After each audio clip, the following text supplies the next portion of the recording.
in the Bible. If you read the Bible, you would find out how many times our Lord and Jesus Christ, Savior Jesus Christ, talked about hypocrites. The Bible and the Lord hates people who are called hypocrites.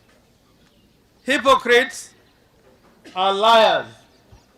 Hypocrites are pretenders. Hypocrites are crooks. And if you read even the Holy Quran, unafiki, kuna kitu inaitwa unafiki kwa Kiswahili. Ukisoma Qurani tukufu, kuna sura ambazo zinaongea kwa mambo ya unafiki. Mnafiki ni mwongo. Somebody who is a hypocrite is a liar, is a crook. And even in the Bible, you remember when the Lord Jesus went into a church and found people selling wares in the church. But he had also a great word to say about teachers and lawyers like me, and the Pharisees and the scribes who are talking about the Lord, but they did not believe in the Lord. So even in the political world, we got hypocrites. I like the phrase that is used in the Bible when it says, "Woe unto you hypocrites." So that if you elect a member of parliament, ambapo amesema yeye ni ODM, na amepeleka alisajiliwa siku ya kura, ameenda kwa IBC, akaonyesha kihalali ya kwamba katika uchaguzi chama chake ni chama fulani. Inaweza kuwa ni Wiper, inaweza kuwa ni ODM.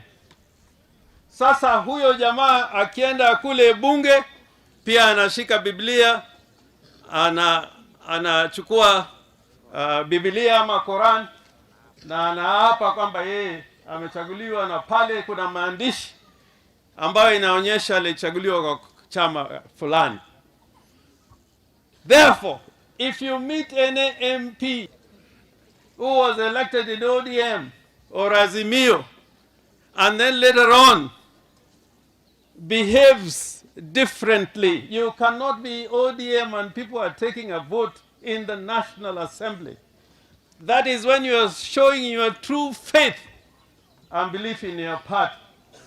And you're a party member of ODM, and we are talking about ODM because our friends from Ukambani have done very well. Even our friends from Luhyaland have done very well.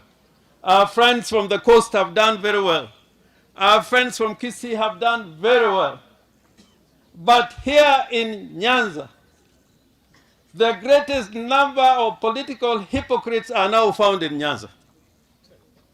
The greatest number of political hypocrites, I want to repeat, come from Nyanza. It is a big shame because we are known as a community, and next week we are unveiling the new care in Homa Bay. We are known as people who can take a stand